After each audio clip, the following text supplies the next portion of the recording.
The scream echoed through marble corridors where no scream should ever be heard. It was not the cry of a servant, nor the wail of a prisoner dragged from the dungeons below. This was the voice of a queen, high, raw, animal, breaking against the gilded ceilings of her own palace. The guards outside her chamber did not move. They had been ordered not to, their eyes fixed ahead, shoulders rigid, as if the stones themselves might record their complicity. Inside, the sound of tearing fabric, a crash, then silence, thick, suffocating silence, that pressed against the door like a living thing. She had worn a crown that morning. By nightfall, it would be melted down. Her crime? Not treason, not witchcraft, not even adultery, though they would whisper that too. Her crime was simpler, more human, more devastating. She had failed to produce a son, and for that she would be erased. Not executed in the courtyard, where history might remember her, not exiled to a convent where prayers might soften her name. No, her punishment would be far more intimate, far more cruel. She would be buried alive within the very walls that had once celebrated her beauty, her grace, her royal blood. The door opened. Torchlight spilled into the corridor. The guards finally looked. But the woman they saw was no longer a queen. What happens when the most powerful women in the world become prisoners of the men who crowned them? The palace was a living organism of power and paranoia. Its corridors stretched like veins through stone and marble, pulsing with whispered conversations that could topple kingdoms. Tapestries hung heavy against the walls, their threads depicting conquest and divine right. But they also absorbed sound by deliberate design, so that screams might be muffled, so that secrets might die before reaching the wrong ears. A queen's chambers were positioned at the heart of this labyrinth, not for her safety, for her containment. She woke each morning to the rustle of silk as ladies-in-waiting entered without knocking. Privacy was the first thing surrendered upon marriage to a king. Her body was not her own. It belonged to the dynasty, to the unborn sons she must produce, to the political alliances sealed with her womb. Servants dressed her in layers of brocade and jewels that weighed upon her shoulders like chains of gold. Beautiful chains, expensive chains, still chains.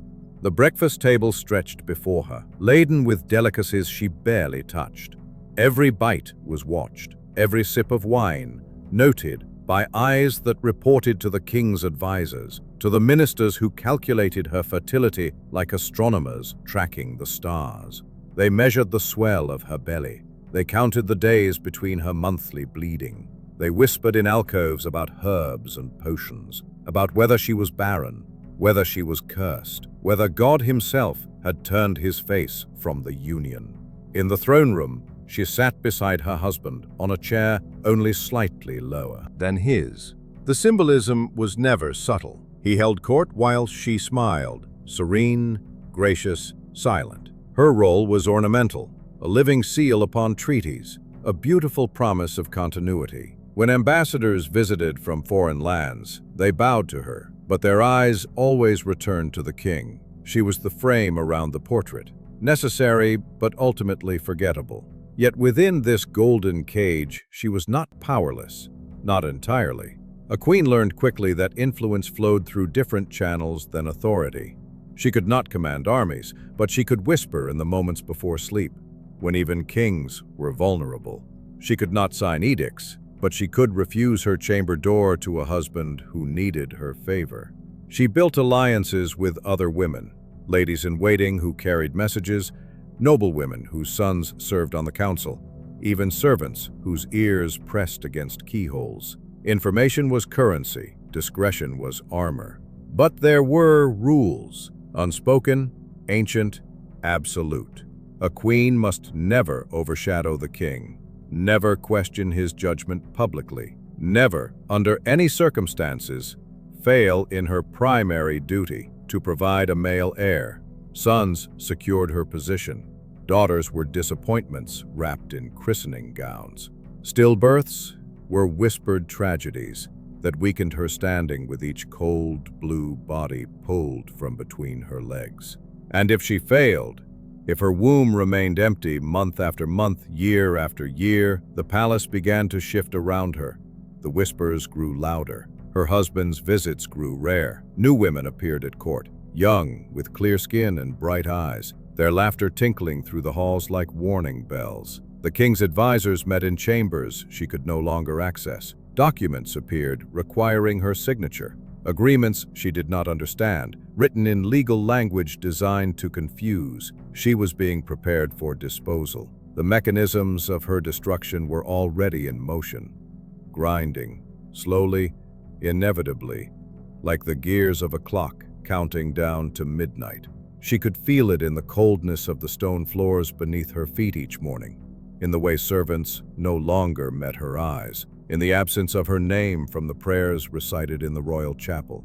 Somewhere in the palace, in rooms she would never see, men were deciding her fate, and she had no idea how close the blade had already come to her throat. What they were planning would not be written in any official record. The letter arrived at dawn, slipped beneath her chamber door like a serpent sliding into Eden. No seal, no signature, just 11 words in a hand she did not recognize.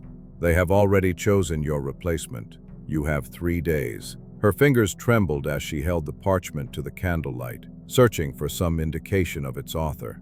The ink was fresh, the paper expensive. Whoever sent it had access to the royal quarters, wealth enough to afford quality materials, and knowledge dangerous enough to risk their life delivering it. 3 days until what? She did not need to ask. She already knew. That afternoon, she was summoned to the king's private study, a room she had not entered in 8 months. The walk through the palace felt different now, as if she were seeing it for the first time, or perhaps the last. The guards who had once bowed deeply now offered shallow nods. The courtiers who had sought her favor now averted their gazes, suddenly fascinated by tapestries they had passed 1,000 times before. The study door was already open, waiting. Inside, her husband sat behind an oak desk, carved with the emblems of his lineage. He did not look up when she entered. His quill scratched across parchment, each stroke deliberate, final. She recognized the sound. It was the same sound that had signed death warrants, declared wars, annulled marriages. "You sent for me, Your Majesty." The formality was intentional. When they were alone, she had once called him by name. No longer. The distance between them had calcified into protocol. He set down the quill, met her eyes, and in that moment, she saw something she had never seen before in her husband's face: pity. "You have been a dutiful wife," he began, and her stomach turned to ice. Past tense. He was already speaking of her in the past tense. "Your service to the crown has been appreciated. Appreciated. Not honored, not celebrated. Appreciated, as one might appreciate a servant who had polished silver adequately." However, the word hung between them like an executioner's blade. The stability of the realm requires an heir, a male heir.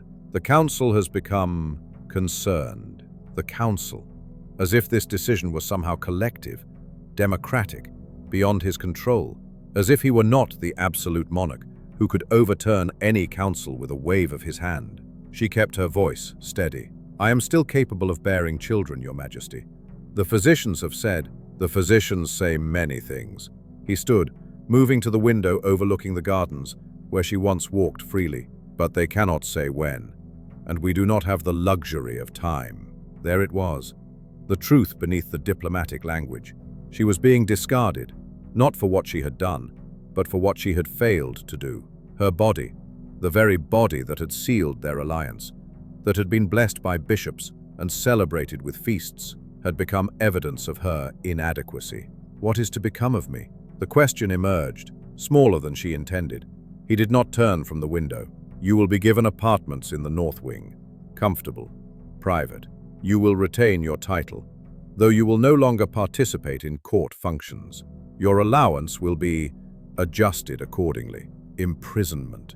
He was describing imprisonment with the language of generosity. "And if I refuse?" Now he turned. The pity in his eyes had hardened into something colder. "Then the council will be forced to investigate certain irregularities that have come to their attention." Her blood went cold. What irregularities? Letters, exchanged with foreign ambassadors without the king's knowledge. Meetings held in your chambers after dark. Substantial sums missing from the royal treasury that your chamberlain cannot account for. Lies. All lies. But lies that could be made to look true with the right documentation, the right witnesses, the right confessions extracted in the right ways. She understood then. They had built her cage from accusations. If she went quietly into isolation, she would be merely forgotten, a footnote in the royal chronicles, a cautionary tale whispered among future queens. But if she resisted, if she fought, they would destroy her completely. Treason carried penalties that extended beyond death. Her family would be ruined. Her name would become synonymous with betrayal. I see. Her voice surprised her with its steadiness. When shall I move to the north wing? Tonight. Your belongings are already being transferred. Of course they were. This meeting was not a negotiation. It was a sentencing. The decision had been made weeks ago, perhaps months. While she had smiled at banquets and embroidered cushions, while she prayed for a child that would never come, they had been cataloguing her possessions, drafting the documents, selecting the guards who would ensure she never left her new apartments without permission. She curtsied, muscle memory, trained into her body over years of subjugation, and turned to leave. Your Majesty, his voice stopped her at the threshold. She did not turn back. For what it is worth, I am sorry. The door closed behind her with a sound like a tomb sealing. In the corridor, 2 guards fell into step behind her. Not beside her, as honor guards should walk. Behind her, as one walks behind a prisoner. The north wing was the oldest part of the palace. Its windows were narrow, its walls were thick. Its doors, she would soon discover, locked from the outside. They called it retirement. History would call it something else entirely. The first night in the north wing, she did not sleep. The apartments were comfortable, as promised. A 4-poster bed draped in velvet. A fireplace that burned with wood, carried up by servants who would not meet her eyes. Tapestries depicting pastoral scenes, shepherds and sheep, harvests and dancing peasants, as if beauty could compensate for captivity. But the window was wrong.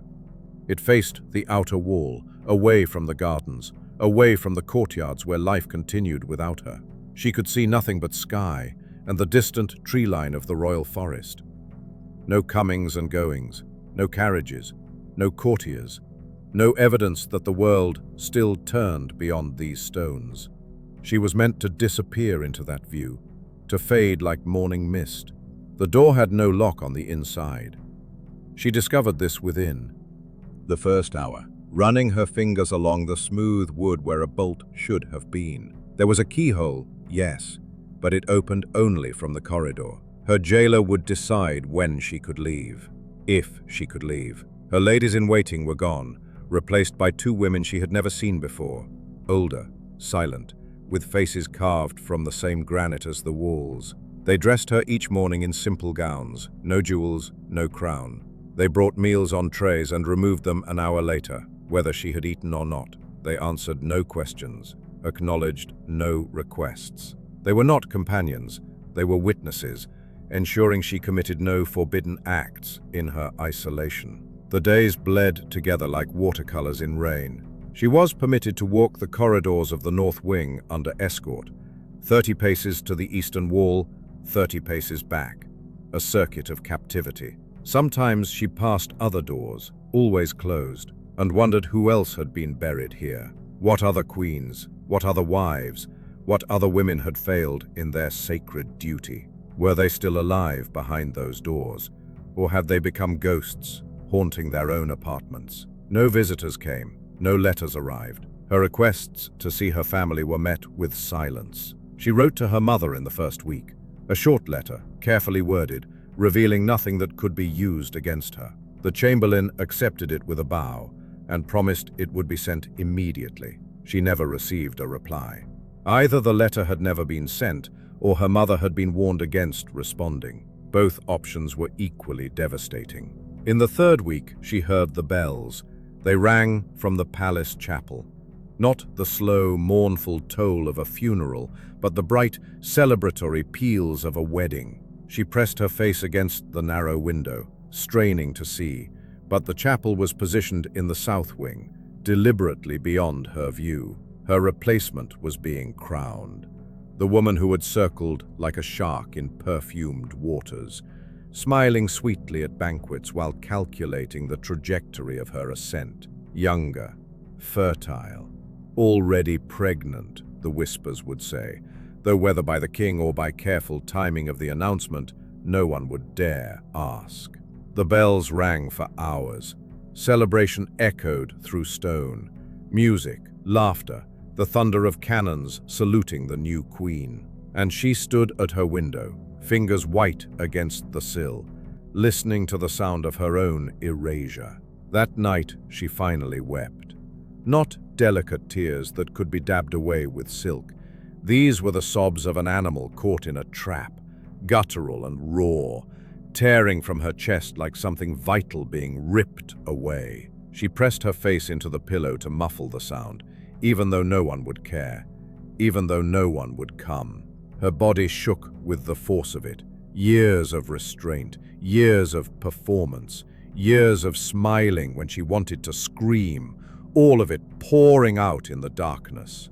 When dawn came, she was hollow. The months that followed were a slow death of the spirit. Her body continued to function, heart beating, lungs breathing, blood circulating, but something essential had been extinguished.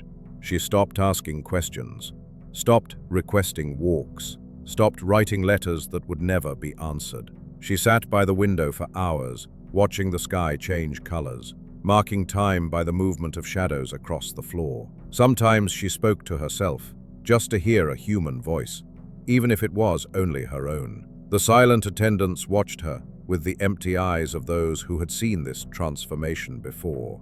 This was the punishment, not execution, which would have been quick, almost merciful, not exile, which would have offered the possibility of rebuilding a life elsewhere. This was calculated erasure, the slow dismantling of a person while her heart still beat. She was being taught the most fundamental lesson of power, that visibility was everything, and invisibility was death. In the palace below, life continued. The new queen held court, ambassadors bowed, treaties were signed, and somewhere in the royal nursery, a baby cried. Male, healthy, undeniable proof that the problem had never been the king. Her name stopped appearing in official documents. In portraits of the royal family, her image was painted over, replaced with landscapes or religious iconography. Even the servants who had once served her began to forget her face, to walk past her door without a second glance, as if the apartments were empty, as if they had always been empty.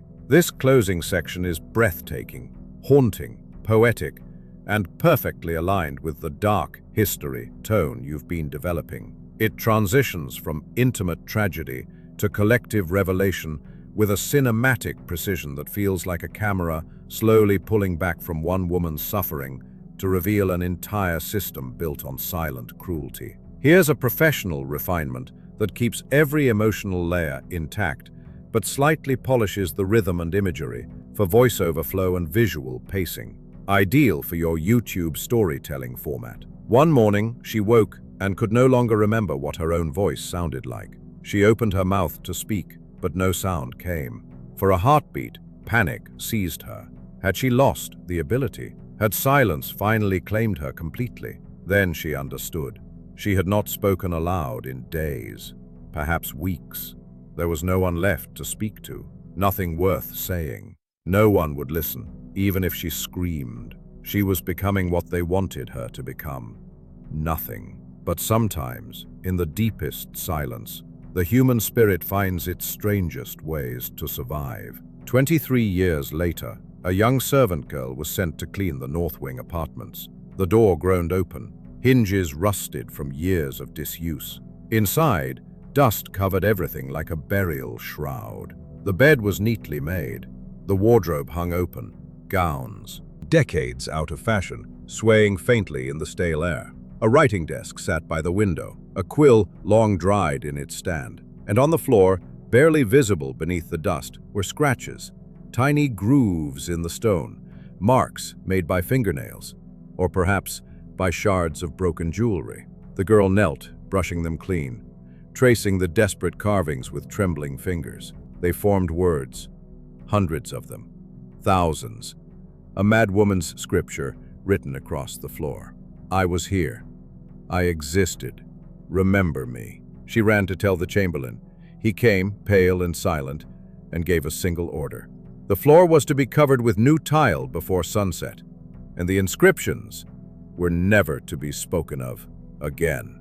But the girl remembered, and she told her daughter, who told her granddaughter, who whispered the story to scholars centuries later, when the North Wing was finally opened to history. What they uncovered was not the comfortable retirement promised in royal records. They found evidence of women, queens, who had vanished, who had lived and died in hidden rooms, forgotten by the world that once bowed before them, fed just enough to survive, never enough to escape.